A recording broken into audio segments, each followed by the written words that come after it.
7 sinais da volta de Jesus Cristo. O século XX trouxe 2 guerras mundiais, responsáveis pela morte de dezenas de milhões de pessoas, e tiranias violentas que mataram mais milhões de civis inocentes. Levou a humanidade à beira da autoaniquilação nuclear. Ainda hoje, ameaças biológicas, químicas, nucleares e outras mantêm o nosso planeta à beira do desastre e da destruição. Então, o planeta Terra sobreviverá? Existe alguma esperança para a paz mundial? Muitos não sabem que a Bíblia prediz eventos específicos que levarão ao fim desta era. Lemos: porque então haverá grande tribulação, como nunca houve desde o princípio do mundo até agora, nem nunca haverá. E a menos que esses dias fossem abreviados, nenhuma carne seria salva. Mas por causa dos eleitos, aqueles dias serão abreviados. Mateus capítulo 24, versos 21 e 22. Mas Cristo quer que sejamos diferentes. Ele nos adverte: cuidem de vocês mesmos, para que seus corações não sejam sobrecarregados com farras, embriaguez e preocupação desta vida, e aquele dia não chegue sobre vocês inesperadamente, pois virá como uma armadilha para todos os que habitam na face de toda a terra. Vigiai, portanto, e orai sempre para que sejais considerados dignos de escapar de todas estas coisas. E orai sempre para que sejais considerados dignos de escapar de todas estas coisas que hão de acontecer e de estar diante do Filho do Homem. Lucas capítulo 21, versos 34 a 36. Neste vídeo examinaremos 7 sinais que devemos observar. Ao observarmos, saberemos que estamos nos aproximando daquele dia maravilhoso em que Jesus Cristo retornará e a 7ª trombeta soará. Então o 7º anjo tocou a sua trombeta e houve grandes vozes no céu dizendo: os reinos deste mundo tornaram-se os reinos de nosso Senhor e do seu Cristo, e ele reinará para todo sempre. Apocalipse capítulo 11, verso 15. Você estará pronto para encontrá-lo quando ele vier? Então, procure esses 7 sinais. Primeiro sinal: crescente perigo de guerra nuclear. Apesar de muitos trabalhos destinados a controlar a proliferação de armas nucleares, os especialistas estão preocupados. Uma agência relata que desde 2016 houve um retrocesso significativo nas normas relacionadas com o controle de armas e a redução de riscos. Além das nações nucleares conhecidas, Rússia, Estados Unidos, França, China, Reino Unido, Israel, Índia, Paquistão e Coreia do Norte. O relatório analisou o Irã e a Síria, onde também são utilizadas armas biológicas e outras armas de armamento mortal, e encontraram evidências de que o Irã, a Coreia do Norte e a Síria estão todos envolvidos no tráfico ilícito de materiais e tecnologias de dupla utilização, armas e não armas. Será que a Rússia detonará uma das suas estimadas 6.850 armas nucleares numa guerra que se aproxima? Os Estados Unidos detonarão um dos seus 6.650? Devemos lembrar que o padrão da humanidade não é deixar a tecnologia sem uso. O Boletim dos Cientistas Atômicos lembrou-nos deste perigo. A situação atual, em que a intersecção de ameaças de guerra nuclear, climática e de informação são insuficientemente reconhecidos e abordados, quando não são simplesmente ignorados ou negados, é insustentável. Quanto mais os líderes mundiais e os cidadãos viverem descuidadamente com esta realidade nova e anormal, maior será a probabilidade de o mundo experimentar uma catástrofe de proporções históricas. A Bíblia confirma que a guerra não acabou com a humanidade. As Escrituras prenunciam uma provável terceira guerra mundial, quando um enorme exército se moverá para o oeste através do rio Eufrates. Ora, o número do exército dos cavaleiros era de 200 milhões. Eu ouvi o número deles, e assim eu vi os cavalos na visão.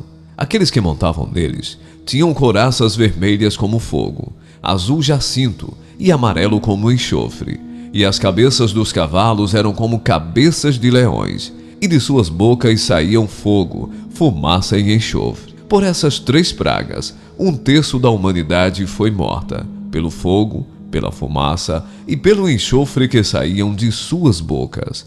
Apocalipse capítulo 9, versos 16 a 18. Por mais chocante que possa parecer, 1/3 de todos os seres humanos morrerá numa futura guerra mundial. Fique atento ao desenvolvimento de capacidades nucleares no cenário mundial. Segundo sinal, terremotos e outros desastres naturais.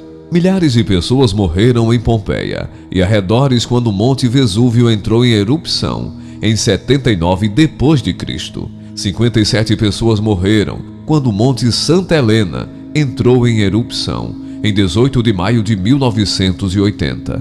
Havia sinais de alerta de uma catástrofe em andamento, assim como havia antes da erupção do Monte Vesúvio.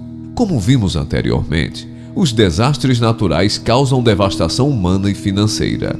A Administração Oceânica e Atmosférica Nacional informou no final de 2019 que desde 1980 os Estados Unidos sofreram mais de 1,7 bilhões de dólares em perdas financeiras, como resultado de 254 grandes eventos climáticos, cada um custando à nação mais de 1.000 milhões de dólares. E estes números referem-se apenas às perdas dos Estados Unidos. Um único acontecimento em 2011, o terremoto e o tsunami de 11 de março, que danificaram a central nuclear de Fukushima, no Japão, foi associado a mais de 20 mil mortes e a danos econômicos no valor de 360 milhões de dólares. Isto compara-se a apenas 250 milhões de dólares em danos e impacto econômico adicional dos Estados Unidos devido ao furacão Katrina em 2005. Poderíamos continuar a listar estes acontecimentos e a lamentar o sofrimento que causam, mas a Bíblia revela que os piores desastres de hoje são insignificantes em comparação com o que acontecerá antes do regresso de Cristo no final desta era. O livro de Apocalipse explica: e houve ruídos, e trovões, e relâmpagos, e houve um grande terremoto.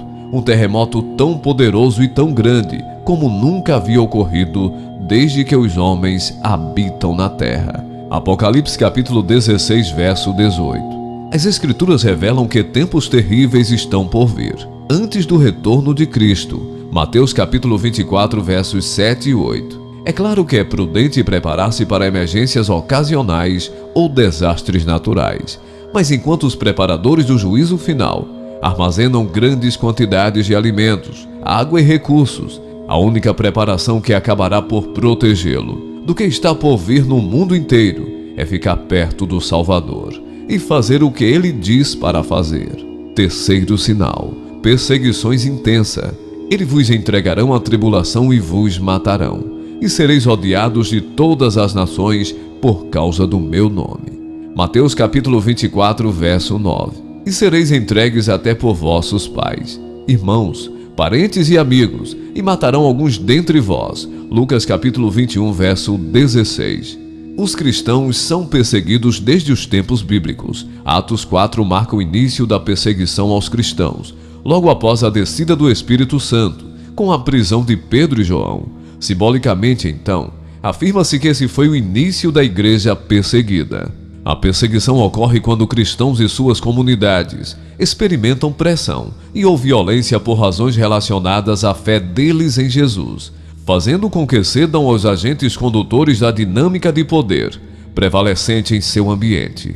No mundo todo, a estimativa é que mais de 360 milhões de cristãos enfrentam algum tipo de perseguição. A lista mundial de perseguição de 2022, da Portas Abertas, relata um recorde de 55 dos 195 países do mundo que têm o mais alto nível de perseguição aos cristãos, por organizações sem fins lucrativos, a maioria precisando urgentemente de evangelismo. O número recorde de 76 nações tem um nível extremo, muito alto ou alto de perseguição e discriminação cristã, acrescenta Portas Abertas. Muitos se escandalizarão, trairão uns aos outros e se odiarão. Versículo 10. Ficar ofendido é algo constante nas manchetes hoje, assim como o termo ódio. Aqueles que são ofendidos e odeiam geralmente têm poucos motivos para fazê-lo. Eles falam mentiras com hipocrisia, tendo a própria consciência cauterizada com ferro quente. 1 Timóteo capítulo 4, verso 2. A progressão encontrada em 2 Tessalonicenses capítulo 2, verso 3, foi acelerada por uma onda de heresias, como o evangelho da prosperidade. Cristãos devem buscar a riqueza mundana a qualquer custo. Arianismo, Cristo é distinto e inferior ao Pai. Antinomianismo, o comportamento de um crente não importa. E judaização, os cristãos devem guardar a lei de Moisés. Quarto sinal, um líder poderoso une bilhões em um reavivamento religioso. Vimos a profecia de que uma grande superpotência ascenderá no cenário mundial, mas observe que a outra figura mundial também descrita como uma fera. Esta besta simbólica tem 2 chifres, como os de um cordeiro. Ela é o falso profeta. Então vi outra besta subindo da terra, e ela tinha 2 chifres como os de um cordeiro, e falava como um dragão. E ela exerce todo o poder da primeira besta na sua presença, e faz com que a terra e aqueles que nela habitam adorem a primeira besta, cuja ferida mortal foi curada, e realiza grandes sinais, de modo que até faz descer fogo do céu sobre a terra, à vista dos homens, e engana aqueles que habitam na terra, com aqueles sinais que ele foi concedido fazer aos olhos da besta, dizendo àqueles que habitam na terra que fizessem uma imagem para a besta, que foi ferida pela espada e sobreviveu. Apocalipse capítulo 13, versos 11 e 14. Jesus Cristo é chamado de Cordeiro de Deus. Por outro lado, este impostor religioso parecerá Cristo enquanto fala como um dragão. É preciso estar atento a uma figura religiosa respeitada internacionalmente, que influenciará uma superpotência política e militar europeia. Ele virá no engano, embora os seus enganos milagrosos façam com que milhares de milhões o sigam, bem como sua religião falsa. Observe o que diz as Escrituras. A vinda do iníquo é segundo a operação de Satanás, com todo o poder, sinais e prodígios de mentira. 2 Tessalonicenses capítulo 2, verso 9. Uma das maravilhas mentirosas do falso profeta será invocar fogo do céu, como vemos em Apocalipse capítulo 13, verso 13. O apóstolo Paulo enfatiza que este falso profeta será um servo de Satanás, não de Deus, e será julgado na vinda do Rei dos Reis, Jesus Cristo. E então o iníquo será revelado, a quem o Senhor desfará pelo sopro da sua boca e destruirá pelo esplendor da sua vinda. 2 Tessalonicenses capítulo 2, verso 8. Observe as tendências religiosas na Europa, onde um grande reavivamento religioso atrairá milhares de milhões para uma religião falsa e sem lei. Quinto sinal, a abominação da desolação. Jesus nos deu um sinal de alerta vital. Portanto, quando vocês virem a abominação da desolação, de que falou o profeta Daniel, em pé no lugar santo, quem lê entenda. Então que os que estiverem na Judeia fujam para as montanhas. Mateus capítulo 24, versos 15 e 16. Se você lê os livros de Daniel e Mateus em sua Bíblia, pode ter ficado intrigado com a misteriosa abominação da desolação. O que é e o que significa na profecia do fim dos tempos? Claramente este é um sinal importante a ser entendido. Sinaliza quando o povo de Deus deve fugir e escapar da sequência final de 3 anos e meio de devastações proféticas do fim dos tempos. Historicamente, o governante grego Antíoco Epifânio emitiu um decreto em 167 a.C., que proibiu os judeus de fazerem sacrifícios no templo. Lemos: e forças serão reunidas por ele, e contaminarão a fortaleza do santuário. Então tirarão os sacrifícios diários, e colocarão ali a abominação da desolação. Daniel capítulo 11, verso 31. Antíoco não apenas interrompeu os sacrifícios diários, mas também ergueu no templo uma estátua de Júpiter Olimpo e orientou todos a adorá-lo. Esse evento, também descrito em Daniel 8, prefigurava um marco profetizado para o fim dos tempos, e desde o momento em que for retirado o sacrifício diário e for estabelecida a abominação da desolação, haverá 1290 dias. Daniel capítulo 12, verso 11. Sim, 1290 dias antes da segunda vinda de Jesus Cristo. Os sacrifícios de animais serão novamente interrompidos. Jesus alerta os cristãos para estarem alertas a uma abominação de desolação do fim dos tempos. Assim como Antíoco Epifânio profanou o templo e cortou os sacrifícios em 167 a.C. Uma autoridade profana, conhecida como Anticristo, também cortará os sacrifícios judaicos no futuro. É preciso estar atento aos desenvolvimentos em Israel, que levarão à restauração dos sacrifícios de animais por parte dos judeus religiosos, e aos desenvolvimentos que conduzam a um tratado internacional que permita estes sacrifícios. Sexto sinal: o Evangelho do Reino de Deus pregado a todas as nações. Jesus deu este sinal significando o fim das tentativas fracassadas do homem de produzir a paz mundial. E este Evangelho do Reino será pregado em todo o mundo, em testemunho a todas as nações, e então virá o fim. Mateus capítulo 24, verso 14. Sim, o reino de Deus que governará o mundo trará paz e prosperidade a todas as nações da terra. Será governado pelo Rei dos Reis e Senhor dos Senhores, Jesus Cristo. Na verdade, Jesus veio pregar esse evangelho ou boas novas. Agora, depois que João Batista foi preso, Jesus veio para Galiléia, pregando o evangelho do reino de Deus e dizendo: o tempo está cumprido e o reino de Deus está à mão. Arrependei-vos e crede no evangelho. Marcos capítulo 1, versos 14 e 15. O profeta Isaías revela uma promessa inspiradora do reino de paz do Messias, que governará o mundo. Porque um menino nos nasceu, um filho nos foi dado, e o governo estará sobre seus ombros, e o seu nome será maravilhoso, Conselheiro, Deus forte, Pai da eternidade, Príncipe da paz. Do aumento do seu governo e da paz não haverá fim, sobre o trono de Davi e sobre o seu reino, para ordená-lo e estabelecê-lo com julgamento e justiça, daquele tempo em diante, para sempre. O zelo do Senhor dos Exércitos realizará isso. Isaías capítulo 9, versos 6 e 7.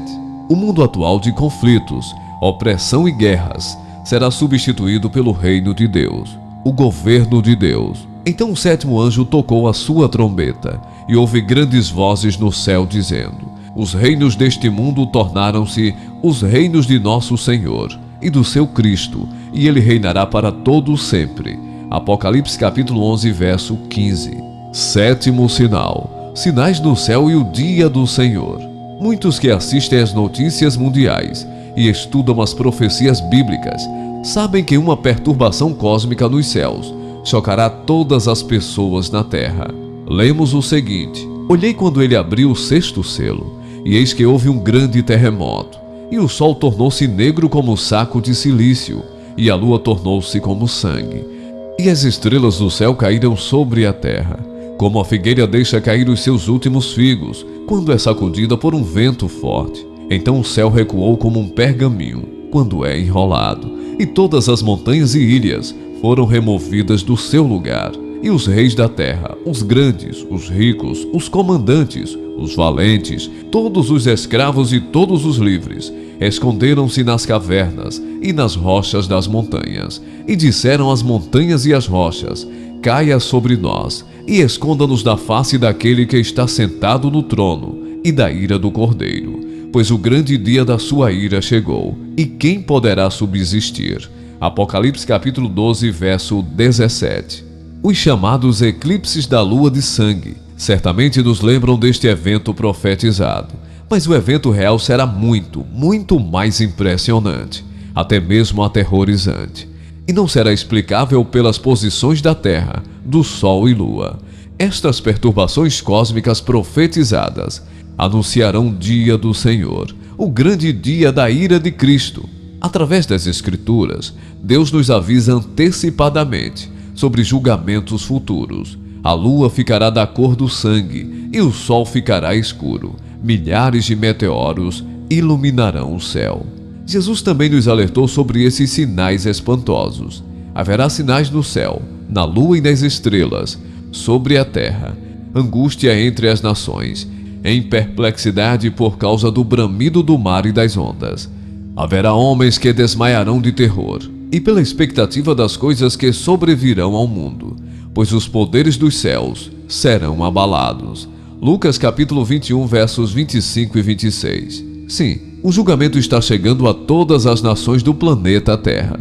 Como você pode escapar da grande tribulação e do dia do Senhor? Nosso Salvador nos admoesta a cuidar de vós mesmos, para que vossos corações não sejam sobrecarregados com farras, embriaguez e preocupações desta vida, e aquele dia não chegue sobre vocês inesperadamente, pois virá como uma armadilha para todos os que habitam na face de toda a terra.